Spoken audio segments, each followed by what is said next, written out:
Greetings, my fellow Fright Fiends, and thanks for dropping by the Horror Zone. I hope everyone's doing well today. This is part 2 of my Hitcher franchise retrospective. My first video in this series was talking about the 1986 film starring Rutger Hauer and C. Thomas Howell, and this is going to be talking about the sequel, which came out 17 years after the original film. This was never in theaters. This went direct to video in 2003. The movie was directed by Louise Monroe.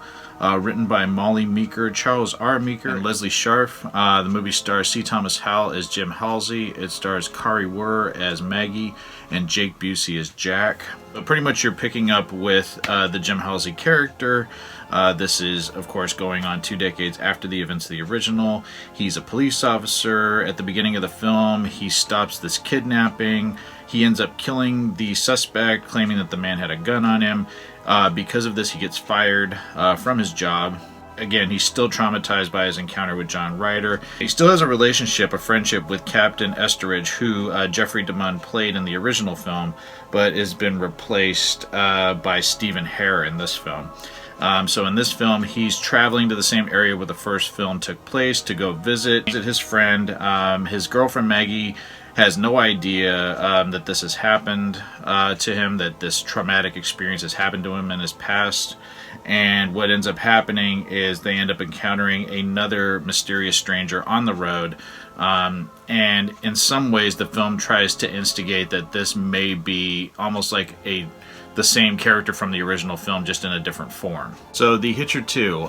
This was a movie that my friend Natalie said that she enjoyed and that I should check out. And it was one I always avoided. I knew a few spoilers about it before seeing it, but it was one that I just thought looked kind of bad. Yeah, so I avoided it for nearly 20 years, but you know, I found it relatively cheap. I think I got it for like $2 at Rasputin's, where you can buy secondhand videos and Blu-rays and DVDs, and just, you know, thought I'd check it out. And her telling me to check this movie out is kind of what prompted this whole series that I'm doing on the franchise.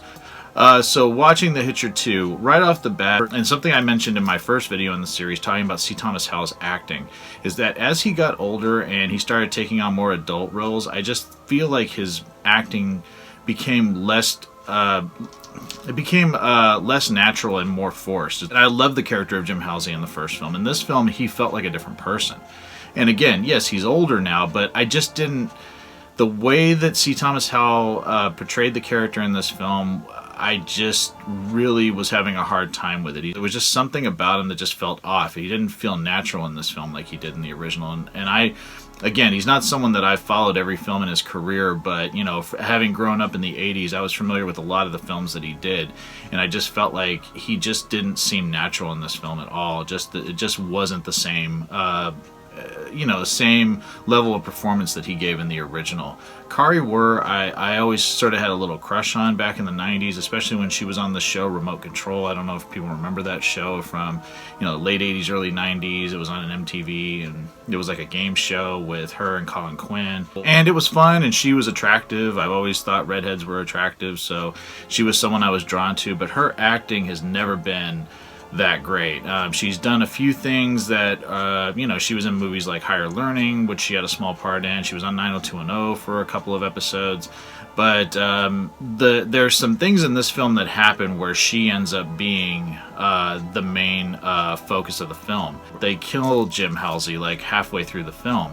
So your protagonist from the first film that you're with is gone, and you're supposed to sort of shift your focus from Jim to Maggie, and you just really don't have that history to really get behind her. Jake Busey is fine as an actor, but in this, he was the only one. I mean, to be fair, he was the only one that was interesting. Rutger Hauer underplayed it, whereas Jake Busey is over the top and in your face. And I said that in my review of the original Hitcher. That's what I love so much about Rutger Hauer and his performance in that film, is that it's creepier when you're not being eccentric and over the top and loud, when it's just these subtle moments. And the way that, his facial expressions, the way that Rutger Hauer did that in the original film, that he was gleeful at what he was doing. You could tell he enjoyed it. He was sick. He was that sick that he enjoyed what he was doing. He didn't have to talk about it. It was the silence that made him as creepy as he was.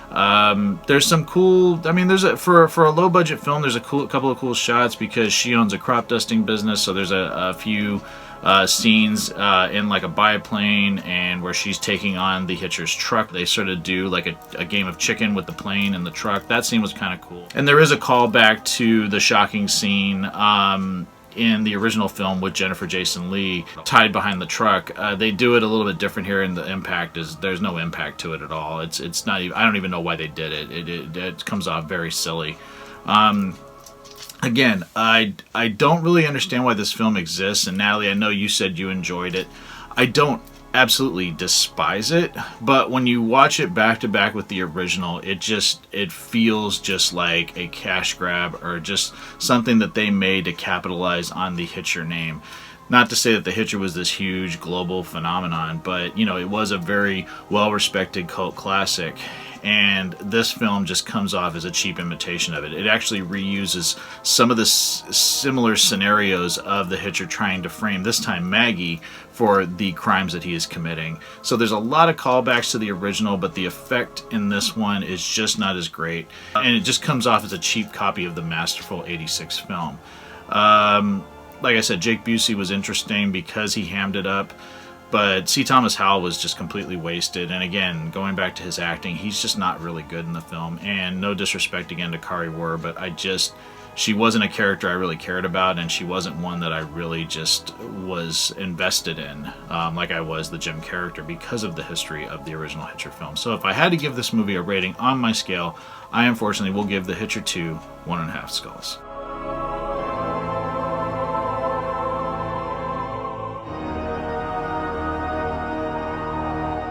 So that is my review of The Hitcher 2. I hope everyone is enjoying this series. We have one more to talk about, and that will be, of course, the 2006 remake from Platinum Dunes, starring Sean Bean. I'm really looking forward to talking about that one. And I know that movie is pretty much despised, but I'm looking forward to talking about it. I mentioned a little bit about it in one of my early videos where I talked about remakes. This is going back to 2011, but I haven't talked about the film since, so I'm really excited to do that now. Let me know what you guys think of The Hitcher 2 down in the comments section below. Would love to hear from everyone. And as always, thanks so much for stopping by the Horror Zone. Please like, share, subscribe, spread the word about this channel. I really appreciate it. And I'll talk to you guys on the next one. Take it easy. Stay scared as always.